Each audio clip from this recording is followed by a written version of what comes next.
Oke, kita kembali lagi di dialog interaktif menuju pemilu, mencuri hati kaula muda. Nah, di segmen ini Rivi dan juga para panelis dan hadirin semua, kita akan memberikan kesempatan untuk para cawapres saling bertanya. Kita jelaskan saling menghangatkan diri. Gamesnya dulu ya, saling menghangatkan diri. 1 menit bertanya, kemudian yang ditanya menanggapi 2 menit, menjawab 2 menit, setelah itu ditanggapi oleh yang memberi pertanyaan 1 menit. Oke.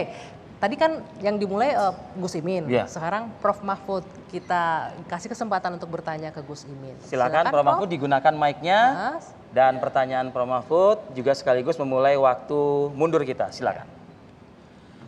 Cak Imin, kalau Anda jadi Wakil Presiden, tadi katanya akan menawarkan banyak solusi ya untuk persoalan-persoalan atau problem yang dihadapi oleh anak-anak muda.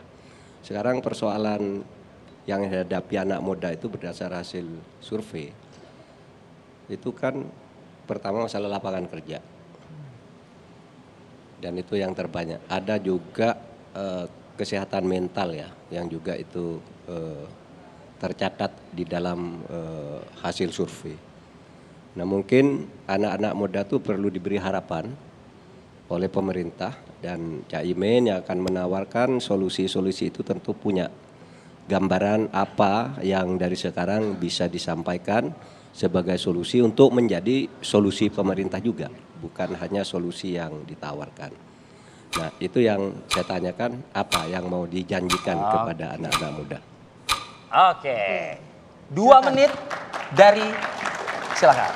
Terima kasih Prof Mahfud. Yang pertama tentu kesadaran pemerintah bahwa mengeluarkan anggaran besar, memfasilitasi, mengafirmasi kaum muda itu investasi besar. Karena diawali dengan kesadaran bahwa valuasinya, nilai tambahnya membuang anggaran, taruhlah begitu ya, atau menggelontorkan sebesar-besarnya anggaran untuk kaum muda adalah jangka menengah panjang yang pasti akan memanen untuk negara ini. Nah, yang pertama harus dilakukan adalah menggeser anggaran-anggaran secara khusus agar para kaum muda ini bisa bekerja dengan cepat. Lapangan pekerjaan dibuat, industrialisasi dijalankan lagi, hilirisasi diperkuat lagi. Yang kedua, perlindungan bekerja secara lengkap. Bagaimana agar antara pusat diawali dari nyaman belajar, kemudian masuk dunia kerja tersambung oleh pemerintah, dijembatani melalui, saya sambil lihat jam ini, sambil dijembatani oleh pemerintah agar kemampuan vokasi, kemampuan teknis, kemampuan kompetensi ini betul-betul nyambung. Ini bisa dijembatani oleh pemerintah dengan pemagangan, merubah apa yang disebut sebagai, yang periode ini pemerintah bilang kartu prakerja. Kartu prakerja diperluas, diperbesar menjadi bagian dari pemagangan untuk meletakkan kesempatan yang nyata. Yang jelas, berapapun anggaran negara keluar untuk kaum muda tidak akan pernah rugi dan tidak akan pernah membahayakan anggaran kita. Itu menjadi prioritas. Yang kedua, kaum muda ini juga harus mendapatkan sentuhan dari tantangan hidup yang semakin sulit. Mental health misalnya, itu sudah salah satu keadaan fakta dari beratnya tantangan hidup kaum muda ini. Maka di berbagai negara maju kita bisa contoh, ada servis publik yang disediakan pemerintah, psikolog, psikiater, aplikasi yang efektif untuk kaum muda. Baik.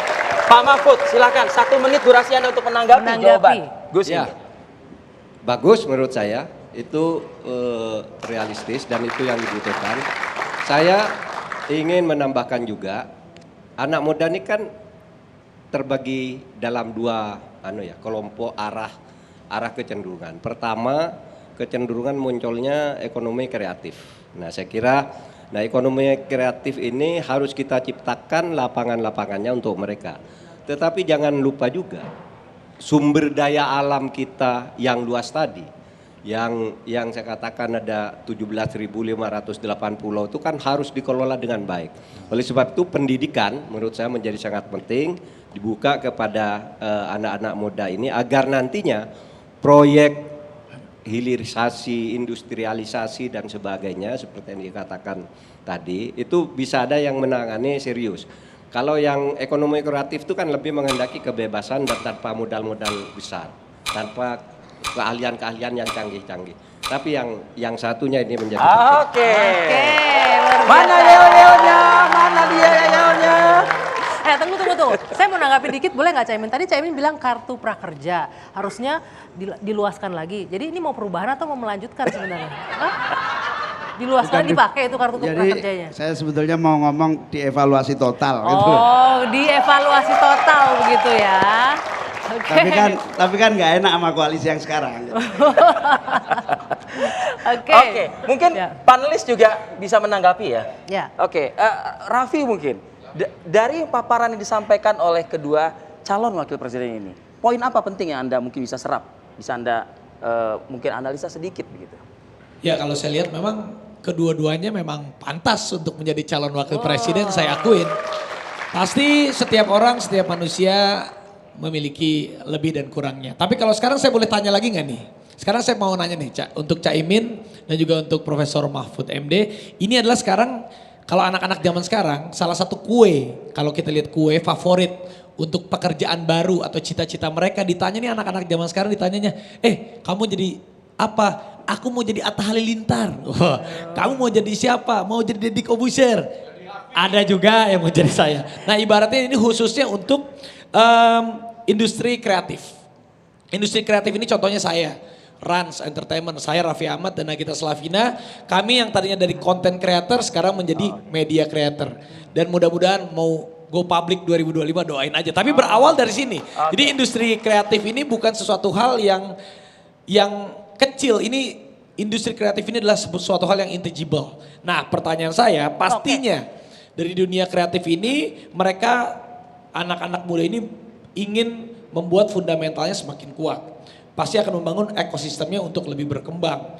Untuk pelatihannya lah, perlindungan hukum atas karya-karyanya. Nah seandainya apabila Allah menakdirkan Caimin menjadi calon wakil presiden ataupun Profesor Mahfud MD menjadi wakil presiden, apa langkah-langkah yang akan dilakukan untuk anak-anak muda kreatif ini agar mereka lebih semakin mapan?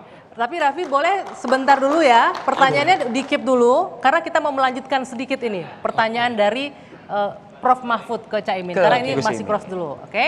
Oke. Boleh, kita keep dulu pertanyaannya Raffi. Sekarang kita kasih giliran Prof Mahfud. Gus Imin bertanya ke Prof Mahfud 1 menit.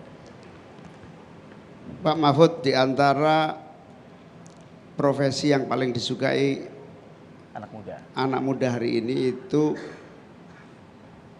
3 aja yang tertinggi apa? Lalu semua udah tahu bahwa industri kreatif diperlukan, semua udah tahu lapangan kerja.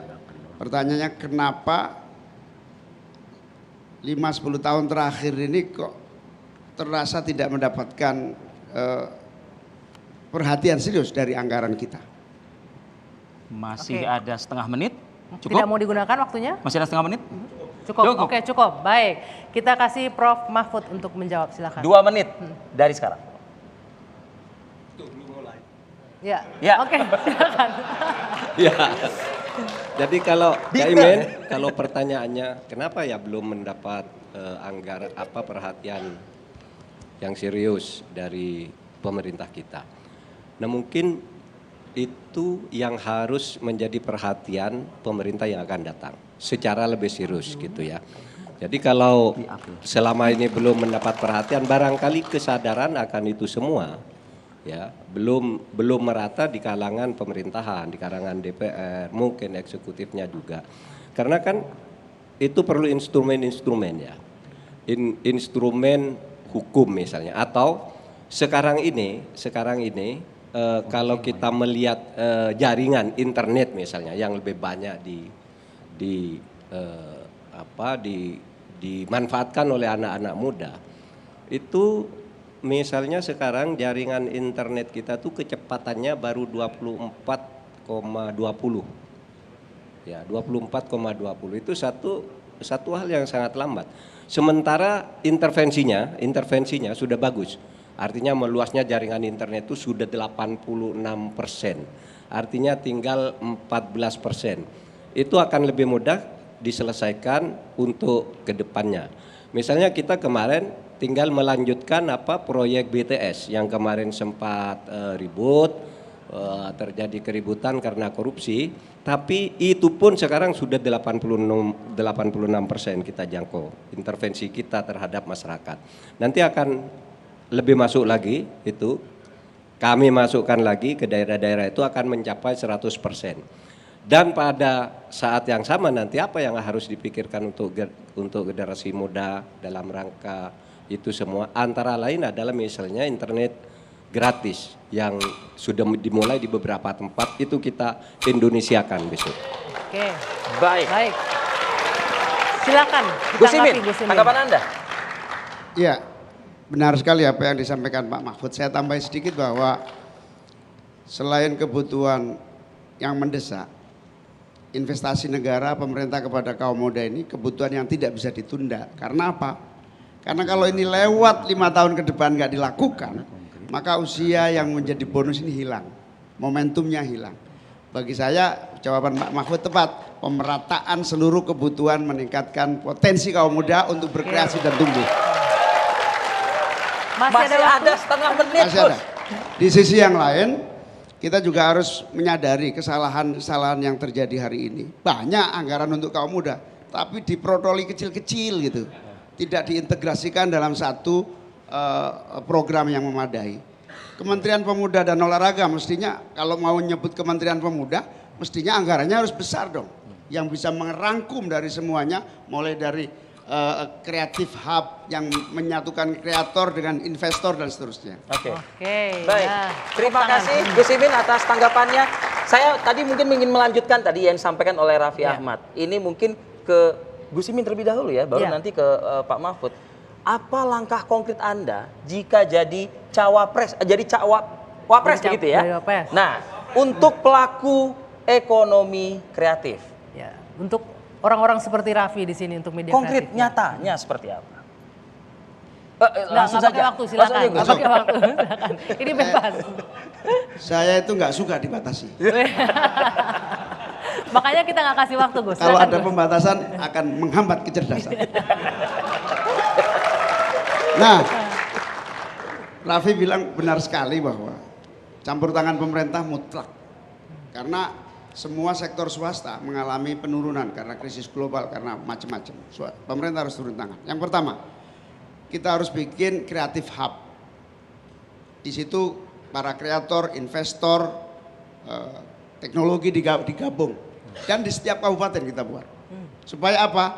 Para kreator, para industri kreatif, para investor juga dalam satu kesatuan servis yang tersistem. Ekosistemnya tadi yang disebut Raffi ekosistem.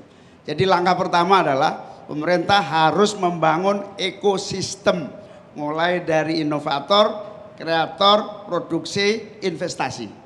Ini satu kesatuan nafas. Lalu membuka pasar kondusif. Termasuk kita kalah jauh dengan Korea karena nggak ada agresivitas pemasaran ke global, proses kreatif. Jangan-jangan Raffi ini jago kandang juga gitu loh.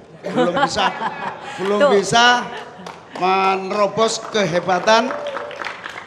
Tapi Raffi nggak salah. Di challenge nih Raffi, di challenge. Raffi nggak salah. Yang salah adalah negara tidak membantu secara agresif pemasaran di tingkat global. Baik. Korea, jujur aja, Korea banyak produk-produksinya yang Gangnam apa itu nggak ada jelas tuh.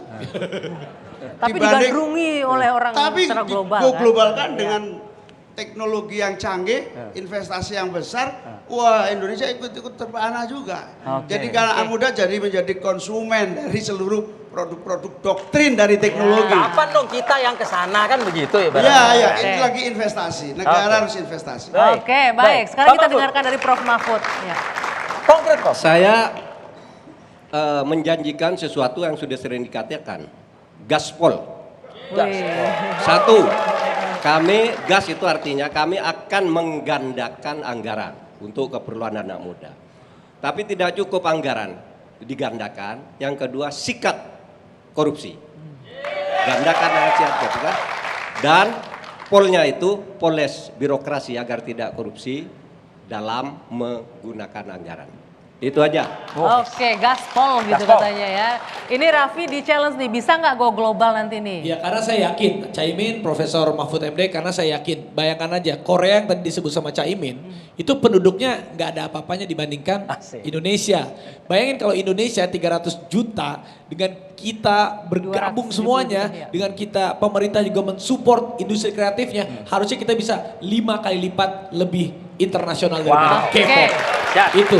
Dahsyat. Mudah-mudahan harapannya itu ke depannya, karena kita yakin kurangnya apa? Dangdut kita lagunya enak-enak. Apa sih bedanya sama lagunya K-pop? Kenapa dia bisa mendunia kita nggak bisa? Ini namanya strategi kebudayaan pemerintah. Nah, Kita nggak punya desain, Ya. Oke. kita punya desain strategi kebudayaan pemerintah. Wah, kearifan Oke. lokal yang harus mendunia lah. betul. Dan kita masih akan melanjutkan Riffi menuju pemilu, karena ini kita akan melibatkan teman-teman mahasiswa juga sudah hadir di studio. Kami akan kembali usai jeda sesaat lagi.